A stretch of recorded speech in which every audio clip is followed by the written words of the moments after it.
علیکم پیارے بچوں، جہان اردو قاعدہ کا صفحہ نمبر 44 کھولیں۔ پیارے بچوں، اس صفحے پر ہم واو مدولہ کا تعارف پڑھیں گے۔ واو مدولہ ایسی واو ہے جس کا مطلب یہ ہے کہ اگرچہ واو کا حرف موجود ہے مگر بولا نہیں جائے گا، لفظ کی آواز اس کے بغیر ہوگی، یعنی واو سے پہلے والا حرف واو سے اگلے والے حرف کے ساتھ مل کر آواز دے گا۔ پیارے بچوں، واو مدولہ کی پہچان کریں۔ پیارے بچوں، جب واو کے نیچے یہ نشان ہو تو یہ واو مدولہ ہے۔ پیارے بچوں، جب واو کے نیچے یہ نشان ہو تو اسے واو مدولہ پڑھتے ہیں، تو اسے واو مدولہ کہتے ہیں۔ واو مدولہ والے لفظ کو پڑھنے کا طریقہ یہ ہے کہ واو سے پہلے والا حرف واو سے اگلے لفظ کے ساتھ مل کر آواز دے گا۔ جیسا کہ ہمارے پاس یہ لفظ خار موجود ہے۔ پیارے بچوں، اس میں واو موجود ہے لیکن یہ واو مدولہ ہے۔ ہم واو سے پہلے والے حرف کو واو سے آگے والے لفظ کے ساتھ ملا کر پڑھیں گے تو یہ لفظ بنے گا خار۔ پیارے بچوں، اس صفحے پر واو مدولہ والے کچھ الفاظ موجود ہیں۔ یہاں پر الفاظ اپنی اصل صورت میں ہیں اور یہاں پر الفاظ اپنی آواز کی شکل میں موجود ہیں۔ پیارے بچوں، سب سے پہلا لفظ ہمارے پاس ہے خود۔ پیارے بچوں، لفظ خود میں واو موجود ہے، یہ واو مدولہ ہے۔ ہم واو سے پہلے والے حرف کو واو سے اگلے والے لفظ کے ساتھ ملا کر پڑھیں گے۔ خے پیش دار خود، خے پیش دار خود۔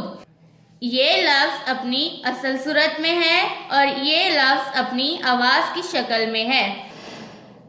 اگلا لفظ ہمارے پاس ہے خوش۔ پیارے بچوں، اس میں بھی واو مدولہ موجود ہے۔ ہم کھے کو شین کے ساتھ ملا کر پڑھیں گے، خے پیش سین خوش۔ پیارے بچوں، اگلا لفظ ہمارے پاس ہے خوشی۔ پیارے بچوں، خوشی میں بھی واو مدولہ موجود ہے۔ ہم خوشی کو پڑھیں گے، خے پیش خو شین زیر چھوٹی شی خوشی۔ پیارے بچوں، یہاں پہ خوشی اپنی اصل صورت میں ہے اور یہاں پر خوشی اپنی آواز کی شکل میں موجود ہے۔ پیارے بچوں، اگلا لفظ ہمارے پاس ہے خواب۔ پیارے بچوں، ہم اسے خواب نہیں پڑھیں گے کیونکہ اس میں واو مدولہ موجود ہے۔ ہم واو سے پہلے والے حرف کو واو سے اگلے والے لفظ کے ساتھ ملا کر پڑھیں گے، خے زبر الف خا بے خواب، خے زبر الف خا بے خواب۔ پیارے بچوں، لکھنے میں خواب ایسے لکھیں گے اور بولنے میں خواب ایسے پڑھیں گے۔ پیارے بچوں، اگلا لفظ ہمارے پاس ہے خواجہ۔ پیارے بچوں، ہم اسے خواجہ کیوں نہیں پڑھیں گے؟ جی ہاں، کیونکہ اس میں واو مدولہ موجود ہے۔ واو سے پہلے والے حرف کو واو سے اگلے والے لفظ کے ساتھ ملا کر پڑھیں گے، خے زبر الف خا جیم زبر ہے جا، خواجہ۔ اگلا لفظ ہے ہمارے پاس خار۔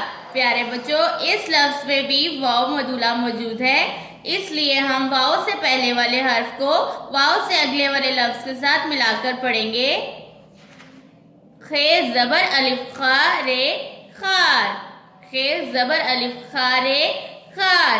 پیارے بچوں، ہمارے پاس اگلا لفظ ہے خوان۔ پیارے بچوں، ہم اسے خوان کیوں نہیں پڑھیں گے؟ جی ہاں، کیونکہ اس میں واو مدولہ موجود ہے۔ ہم واو سے پہلے والے حرف کو واو سے اگلے والے لفظ کے ساتھ ملا کر پڑھیں گے، خے زبر الف خا نون خان، خے زبر الف خا نون خان۔ پیارے بچوں، یہاں پہ لفظ خان اپنی اصل صورت میں موجود ہے اور یہاں پہ لفظ خان اپنی آواز کی شکل میں موجود ہے۔ پیارے بچوں، ہمارا آج کا سبق یہیں تک تھا۔ واو مدولہ والے پہلے 7 الفاظ آئیں میرے ساتھ اسے پھر سے پڑھیں، خود، خوش، خوشی، خواب، خواجہ، خار، خان۔ پیارے بچوں، یہاں پر الفاظ اپنی اصل صورت میں ہیں اور یہاں پر الفاظ اپنی آواز کی شکل میں موجود ہیں۔ پیارے بچوں، ہم الفاظ کو ان کی آواز کی شکل میں پڑھیں گے۔ پیارے بچوں، ان الفاظ کو بار بار دہرائیں اور واو مدولہ کی آوازوں کی پہچان کریں۔ اللہ حافظ۔